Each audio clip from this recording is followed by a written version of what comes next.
Good morning. It is 8:30 from Nicosia, Cyprus, and let's do some news on this Saturday morning. Let's talk about the news. I've got a whole bunch of different stories that I want to cover, but mostly I think today's news is gonna be centered around Germany. We definitely have to talk about Germany, and of course we'll talk about what's going on in Ukraine. A little bit about Azovstal, a little bit about Kharkov, and what else should we do? We'll do a clown world for sure. We'll definitely do a clown world, and India, the Netherlands had a little bit of a row at the UN. We'll talk about that as well. I'm not sure which one will be the clown world. If it'll be India, the Netherlands, or if it'll be a story coming out of Germany. Let's just play it as we go along.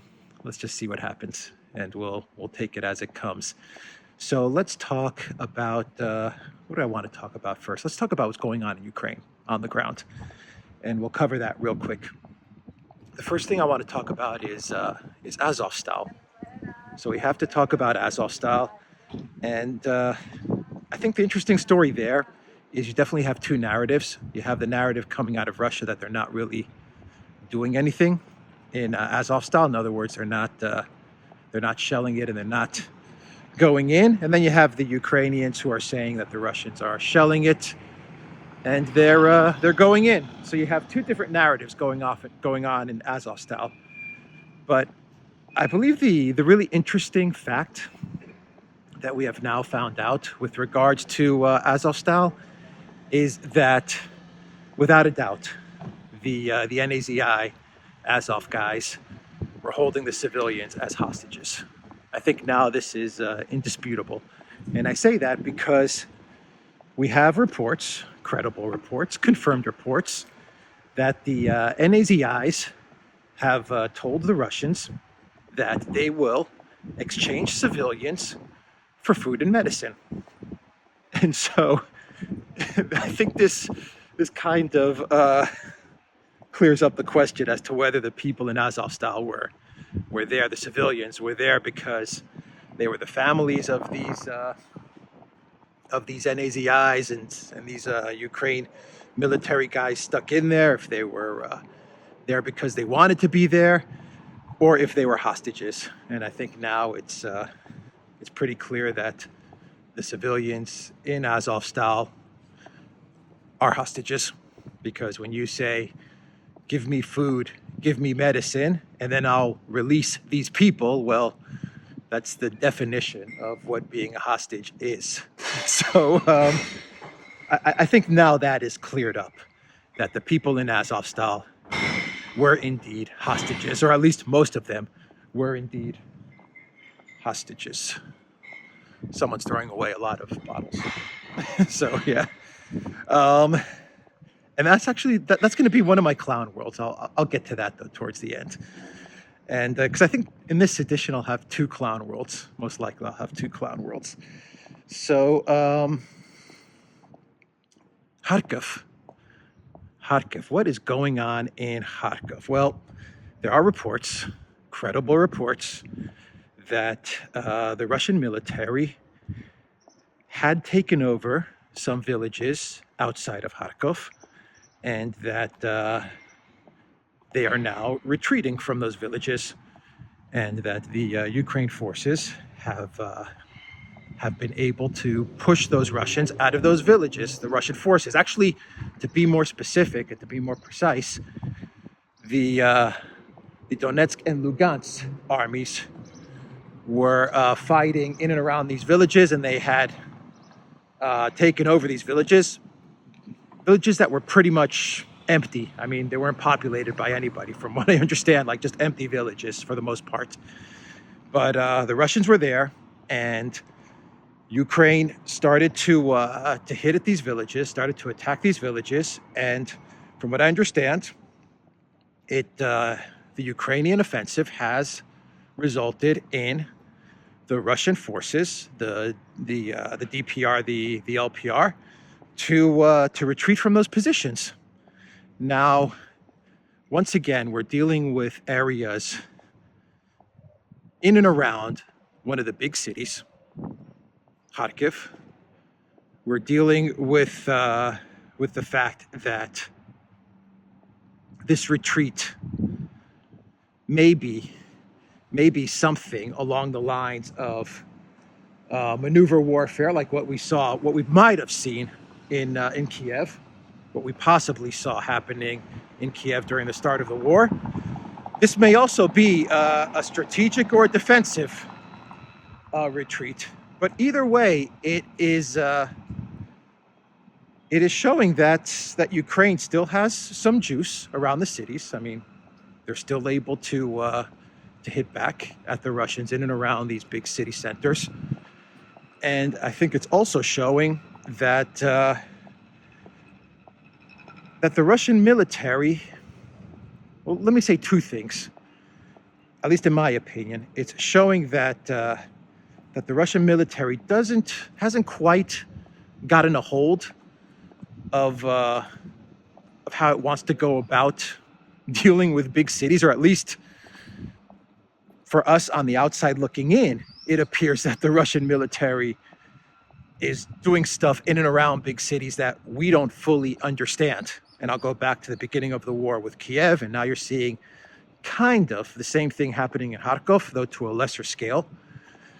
It also shows that that the DPR and the LPR are doing a lot of the heavy lifting in and around these areas, and perhaps it's just a perhaps they're not they don't have enough support. Perhaps they're not ready to deal with these areas in and around these big cities. From what I understand, these Russian forces, were in danger of being surrounded by the Ukraine forces around Kharkov, and this was more of a defensive retreat than a strategic retreat. So that's important news to get out to everyone. So let's talk about what is going on in Germany. God, we got a lot of news about Germany to get to.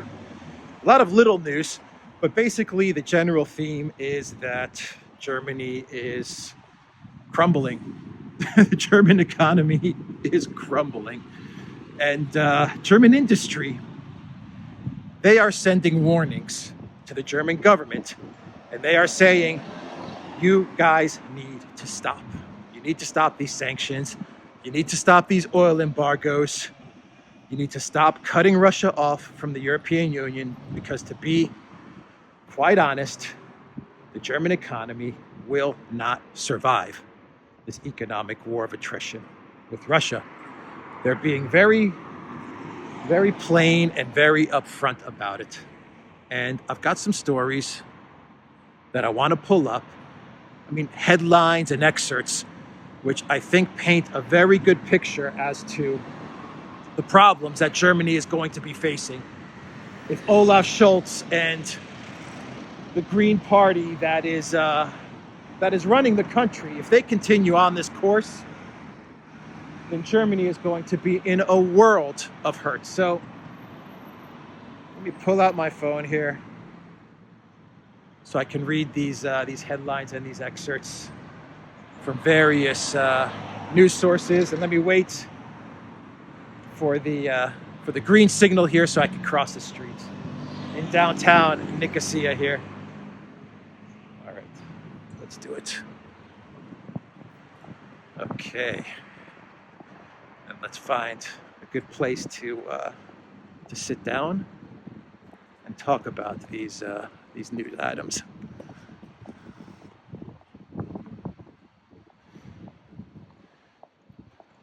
By the way, Hungary, Viktor Orban came out with a couple of statements, and he said that, number one, he's not going to be going along with the sanctioning of Patriarch Kirill. He will not do it. So there you go, Hungary, once again, showing the world how it's done, including Orthodox nations like Greece and Cyprus. Bulgaria, Romania, Orthodox nations, which were silent when, let's just sit down here. Were silent when Ursula von der Crazy said that she's going to place sanctions on the patriarch of the Russian Orthodox Church. We needed Hungary and we needed Orban, the only EU leader with a set of you-know-what, to say no, we are not going to go along with sanctioning the head of the Russian Orthodox Church. Good on you, Hungary. Good on you. Once again, shame on the Orthodox countries in the EU for just being silent about this, because sanctioning the patriarch of the Russian Orthodox Church is it's so demented. It shows how absolutely crazy and how much hate the EU kleptocrats have for Russia. I mean, absolute hate for everything about Russia. The religion, the culture, the people, the language. When you go after a religious figure like Kirill, I mean, you've got serious mental problems. You need to check yourself into a hospital, because you need freaking help. So good on Orban. Good on Orban. That's all I have to say there. By the way, Orban also sent a warning to Europe, basically, and he said that putting an oil ban on Russia is akin to a nuclear strike. He basically said this is like nuclear suicide. And let me get his quote out. Let me pull up his quote. He said that, and he was speaking to a radio station. He was giving an interview. And he said that such an embargo would be tantamount to dropping a nuclear bomb on Hungary's economy. He was speaking to Kossuth Radio on Friday. He pointed out that countries with, and this is a good point, that countries with seaports were in a far more advantageous position, because they had more options with regards to replacing Russian oil or gas or other fossil fuels. But he said a landlocked country like Hungary, well, they need the freaking pipelines. They depend on the pipelines. And Orban said, and I quote, "The pipeline leading to Hungary starts in Russia." I mean, it's just basic geography, really. Orban warned that should the plan to embargo Russian oil take effect, then you could see petrol prices in Hungary rise to 700 forints, or $1.90 per liter, while diesel could cost up to 800 forints, or $22 per liter, which would be a heavy burden on the entire Hungarian population. Moreover, Orban said Brussels' proposal could result in the Central European nation completely running out of fuel and other oil products in the long run. So, Orban is the only real leader that is left in the European Union. The only real leader that is left at this point in time. So let's talk a little bit more about what's going on with Germany and Ukraine. Got a lot of news topics to discuss. So remember that video where I said that Olaf Scholtz, I think I was doing it in Bafos, where Olaf Scholtz said that he can't go visit Kiev because Elensky told the president of Germany that he can't come to Kiev because the president of Germany, when he was foreign minister under Angela Merkel, he had pretty good relations with Russia. I mean, he spoke with Russians. He actually had dialogue with the Russians, as was his job. Well, it looks like that the president of Germany, Steinmeier, Frank-Walter Steinmeier, has buried the hatchet with Elensky, and they managed to get over their little row that they had. and now everything is cool with the German president and Elensky. So that paves the way for Olaf Scholtz now to visit Kiev, to go through the struggle session that is bowing down and kissing the ring of Elensky. And I predict in a matter of days or a couple of weeks, we're going to see Olaf Scholtz and some of the Green Party members making their way to Kiev and kissing the ring of Elensky. And when you kiss the ring of Elensky, it is akin to kissing the ring of the globalists. Let me try to find a place with some shade, actually, so it's a little easier to read the screen.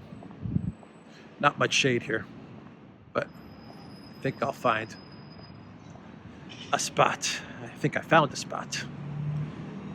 So yeah, I said this too. I said the president of Germany. I think I said in that video, watch, the president of Germany will find a way to bury the hatchet with Elensky because Olaf Scholz has to get to Ukraine and he has to kiss the ring of Elensky.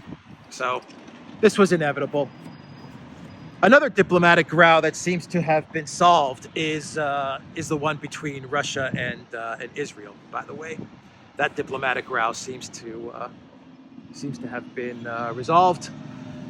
You had a readout from this has to do with Lavrov's statements that he made a couple days ago. You had a readout from the Israeli side saying that the Russian president had apologized, but then when you went to the Russian readout from the Kremlin website, they didn't mention anything about a Putin apology to Israel. So, you know what this is? This is just diplomacy at work. You know, Russia has a good diplomatic relationship with Israel, even throughout everything that was going on with Syria and even now with Ukraine, but specifically with Syria. Russia and Israel always kept the lines of communication and dialogue open. And I just think that both Russia and Israel said to themselves, you know what? We don't need this. We don't need this row to take place. It doesn't help us in any way, and let's just find a diplomatic off ramp. And I think that's what you got.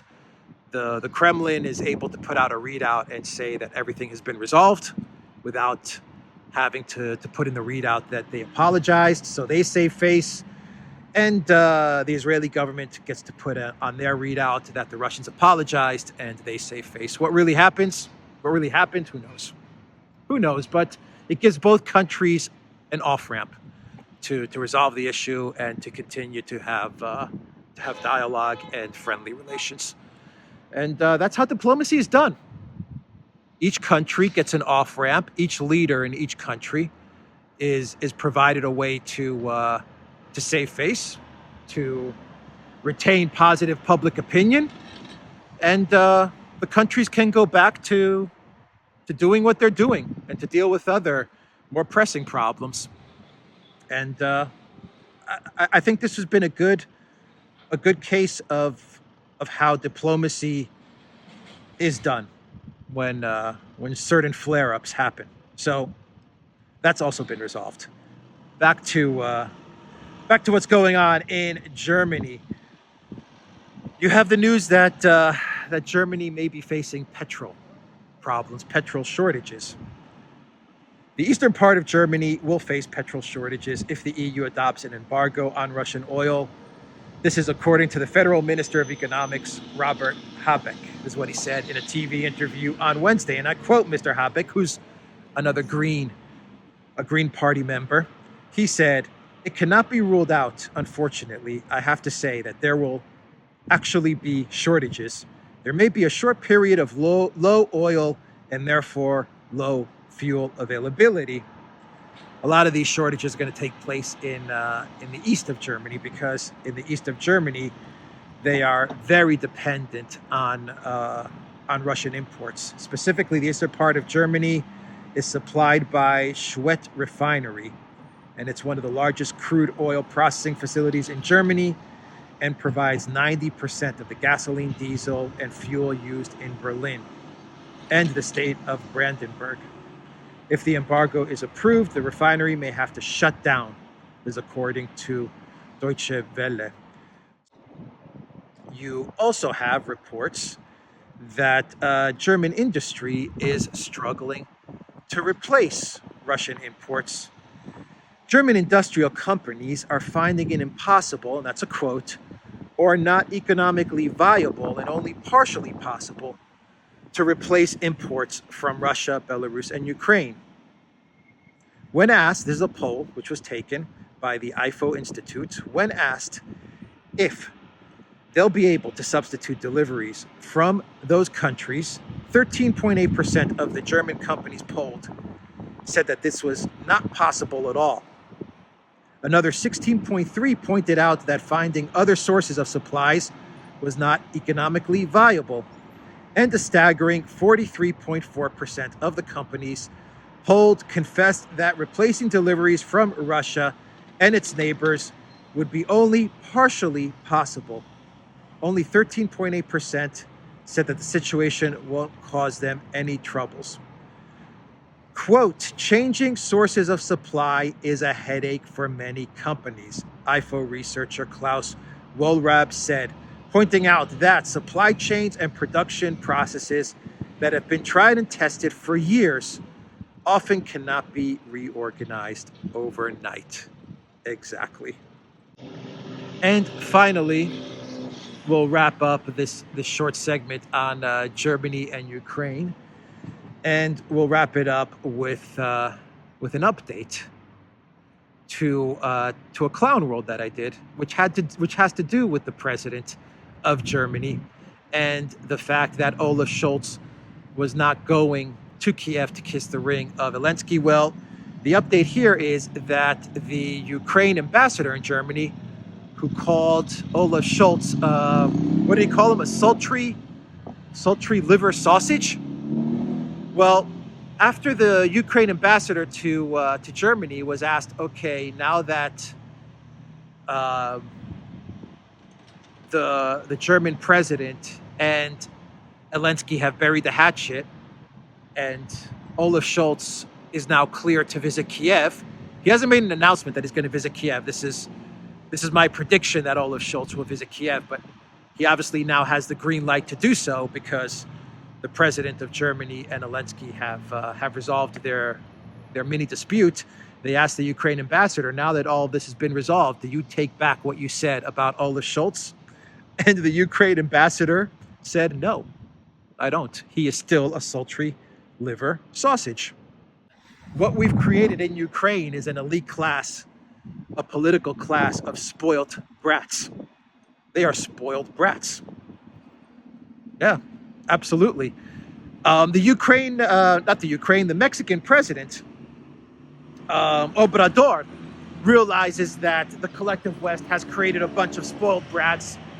He actually said in a statement, Obrador said in a statement he made the other day that, should I cross? Yeah, let's cross. It's a red light. We'll cross. All right.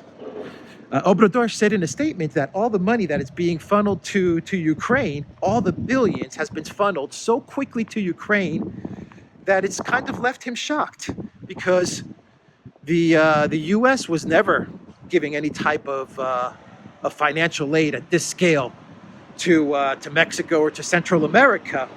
Obrador said this: the U.S. has already approved $30 billion for the war in Ukraine, while we have been waiting since President Donald Trump asking they donate $4 billion, and as of today, nothing. Absolutely nothing. Honestly, it seems inexplicable. This is what Obrador was saying when he was describing the decision to just funnel another $30 billion, which is going to be $40 billion real soon, to Ukraine in the snap of a finger, really. And Obrador was speaking in Guatemala, and he promised that he was going to continue to respectfully insist on the need for the U.S. to collaborate and to help out its neighbors. So while Mexico and much of the region has been waiting for $4 billion, in aid to solve many of the complex problems, including, I imagine, many of the problems at the border, at the southern border. For $4 billion, he's been waiting. The Biden White House is just literally just writing out checks of like 30 billion, 5 billion, 10 billion, just like that. And it's going to get even worse, because on Monday, from what I understand, Biden's going to sign the Lend-Lease policy for Ukraine, and that is the nail in the coffin for Ukraine. If Ukraine even exists as a nation in, say, a year or two, if there's a country called Ukraine, which will probably be just a rump state, cut off from the sea in the Northwest, this country is going to be indebted to the United States for 5-6 decades. Because once the Lend-Lease is signed by Biden, it's lights out for the Ukraine economy. It's lights out for the future of Ukraine. Once again, whatever that even means. I don't even know what Ukraine is going to be in 6 months to a year. But the Lend-Lease is going to be devastating for the people of Ukraine. Absolutely devastating. And Europe is going to pay for it. It's going to be the Europeans that are going to pay for it, because they said that they're on the hook. The Europeans have volunteered to pay for all the bills of Ukraine. So Biden's going to sign the Lend-Lease on Monday. It's going to indebt Ukraine for many, many decades to come, and the Europeans are going to pay off the debt of Ukraine to the United States. That's how all of this is going to go. So let's get to a clown world. Let me see. Do I have anything else that I want to talk about? Oh, Kherson, the region of Kherson. We've got more and more statements saying that Kherson is going to be its own thing, or it's going to be part of the Russian Federation, or part of this new Novorossiya, or whatever's going to be happening in the south. They're actually now switching back to an original coat of arms that they had when the region was first constituted. So it's going back to their original coat of arms. Kherson is gone. Kherson is gone. I said this 4 weeks ago. I noticed the minute those flags went up, those Russian flags were going up on administrative buildings. To me, I said, it's over. It's over. Kherson is gone. The minute you see flags being raised on administrative buildings of another country, then you know that the existing entity, the existing country, is over. So now you have the coat of arms, and soon you're going to have full ruble. Now they work with the ruble and the hryvnia, but soon it's going to be full ruble that Kherson is going to work with. So I thought I would give that update. Let's do 2 clown worlds. The first clown world has to do with Azovstal, and the second one will have to do with India and the Netherlands. Let's do Azovstal first. There was an article on, what was it, Der Spiegel, I believe? Let me see. I think it was, yeah, Spiegel. So Spiegel had a video, not an article, they had a video where they were interviewing one of the hostages. I think now we can call them hostages. They were interviewing one of the hostages in Azovstal. And the hostage, during the interview, gave an account as to what was going on in Azovstal that did not coincide with the Western mainstream media narrative of the Azov guys and what was going on in the steel factory. And so what did Der Spiegel do? Well, they removed the video. They removed it, and they said the reason for them removing it was discrepancies in content.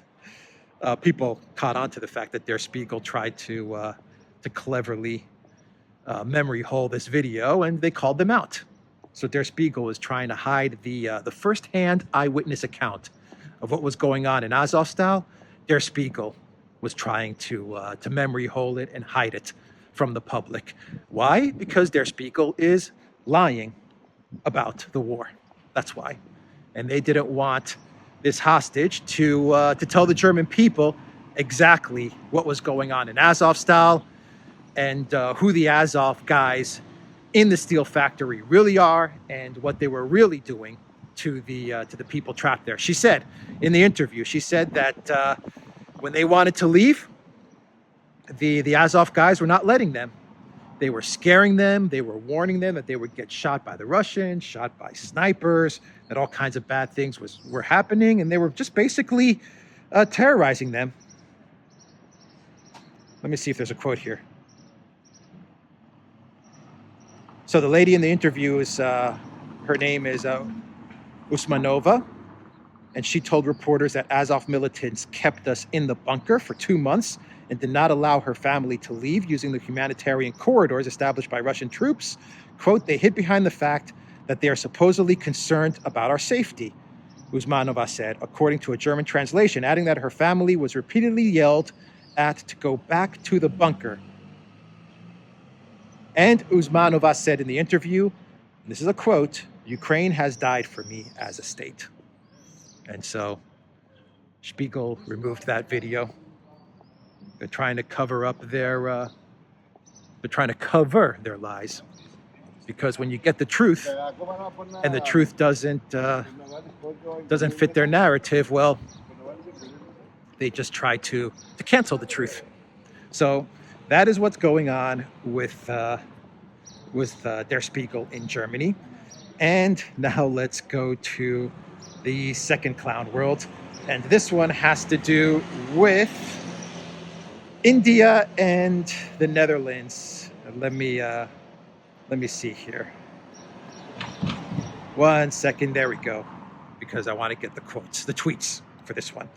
So in the UN, the Indian representative, the permanent representative to the United Nations, was scolded by the Netherlands representative in the United Nations.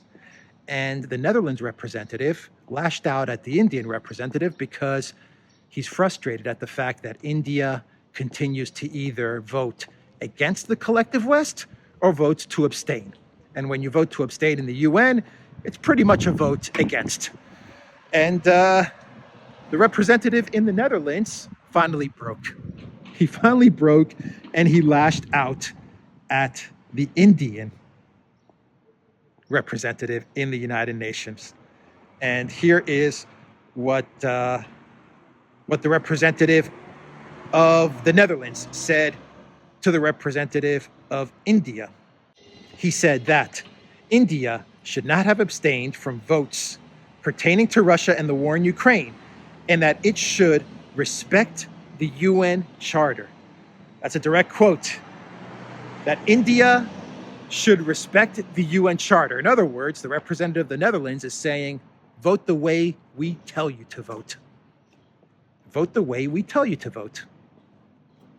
That's basically what he's telling the Indian representative. Well, the Indian representative to the United Nations, Mr. Tirumurti, that's the Indian representative, and the representative for the Netherlands is Van Oosterom. So Van Oosterom is the Netherlands. Tirumurti is India. Tirumurti said this in a reply via tweet. He wrote, quote, kindly don't patronize us, Ambassador. We know what to do. Short and sweet and to the point. So that's the row between India and the Netherlands. I don't think I have anything else to cover. Maybe I'll do a second video today. I'll see how much time I've got in the day. But let's leave it there. Check out Alexander's channel. Check out the Duran's channel and go to the duran.locals.com. I am now going to grab a coffee. An amazing, I believe, Taramazu, Costa Rican coffee. Really, really good coffee in Costa Rica, I think. I'm going to have to make a trip there because it seems like they've got really, really good coffee. Anyway, I'll leave it there, guys. Take care.